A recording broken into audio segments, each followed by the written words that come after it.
Bonjour et bienvenue sur la chaîne L'Actu l'UTA. Depuis quelques mois, on entend ça à toutes les sauces. En économie de guerre. Économie de guerre. L'économie de guerre. Économie de guerre. Depuis l'enlisement du conflit russo-ukrainien et surtout l'élection de Donald Trump, les dirigeants européens n'ont que ce mot à la bouche. Mais qu'est-ce qui se cache derrière cette rhétorique martiale? C'est ce qu'on va voir aujourd'hui. Allez, on attaque.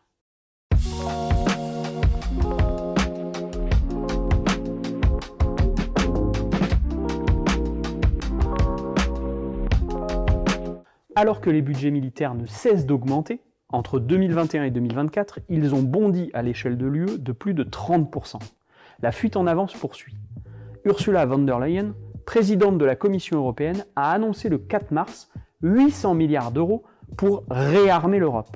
Un plan financé par la dette levée sur les marchés financiers, qui ne se priveront pas de prélever des taux d'intérêt exorbitants sur l'argent public des nations. Commençons par voir si tout ça est bien justifié.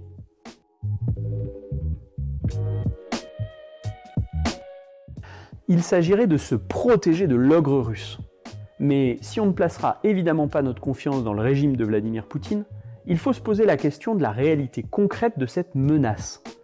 Alors que la Russie est enlisée depuis plus de 3 ans en Ukraine, et qu'elle a donc orienté toute son économie vers son effort de guerre, son budget militaire reste 3 fois inférieur à celui des États membres de l'UE. En 2024, 110 milliards de dollars contre 326 milliards. En troupes actives, les forces sont équilibrées, avec 1,5 million de soldats. Mais on voit que sur le plan du matériel, de l'armement disponible, la Russie est loin du compte.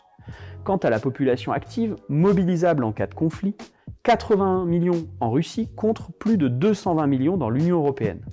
On voit donc que la menace existentielle russe relève de la fable, non pas en se basant sur les intentions hypothétiques de Poutine, mais sur les moyens réels à sa disposition. Mais alors, pourquoi tout ça ?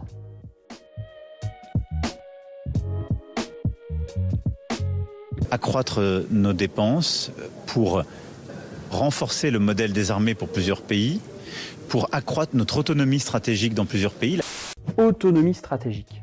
Depuis l'élection de Donald Trump, voilà un autre terme à la mode. Pourtant, ce qu'on constate sur le terrain industriel, c'est que la casse des appareils de production, stratégiques précisément, se poursuit. Au lieu de réduire leur dépendance aux USA notamment, les pays européens ne cessent de l'amplifier. Et c'est particulièrement vrai dans le domaine de l'armement. Cette dépendance aux pays de l'oncle Sam est symbolisée par les F-35, les avions de chasse américains. En Europe, ils ont été achetés par le Royaume-Uni, la Belgique, les Pays-Bas, le Danemark, la Norvège, la Finlande, l'Allemagne, la Pologne, la République tchèque, la Suisse, la Roumanie, l'Italie et la Grèce.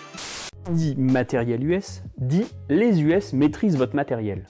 Les systèmes informatisés commandant les armements nécessitent en effet des mises à jour régulières, et les USA peuvent décider à tout moment de vous couper l'accès à ces mises à jour, rendant rapidement le matériel inutilisable.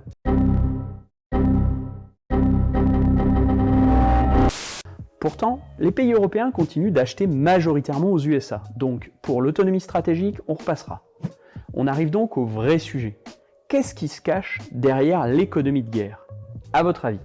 On vous laisse mettre la vidéo en pause et poster votre réponse en commentaire, pour voir si ça tombe juste.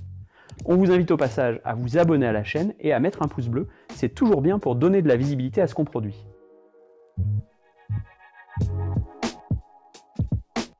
Si vous êtes militant syndical, vous voyez tout de suite un des premiers objectifs réels de tout ça. Question du jour, économie de guerre, faut-il travailler plus? Le QR code, il est au rendez-vous, donc vous le flashez.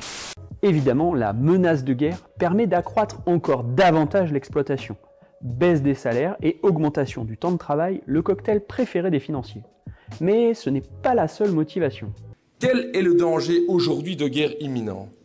Ce sont des enjeux avant tout économiques, de business et de bénéfices de multinationales.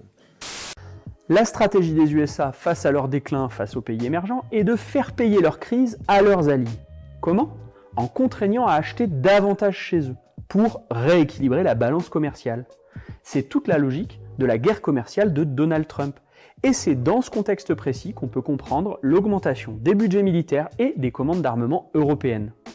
On va donc sabrer dans nos salaires, nos retraites, nos services publics, nous demander de travailler encore plus en étant payés encore moins, pour satisfaire aux liens de soumission de nos classes financières vis-à-vis de la bourgeoisie états-unienne, qui réclame que l'on dope son complexe militaro-industriel en vue de provoquer un affrontement ouvert avec la Chine, tout ça pour préserver une domination mondiale faite de prédation contre les peuples. Alors, vous êtes motivés ?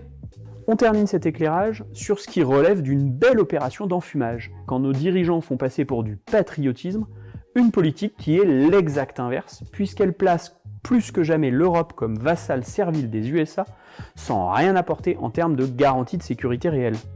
On compte sur vous pour faire passer le message autour de vous en diffusant cette vidéo. Merci d'avance et à très bientôt.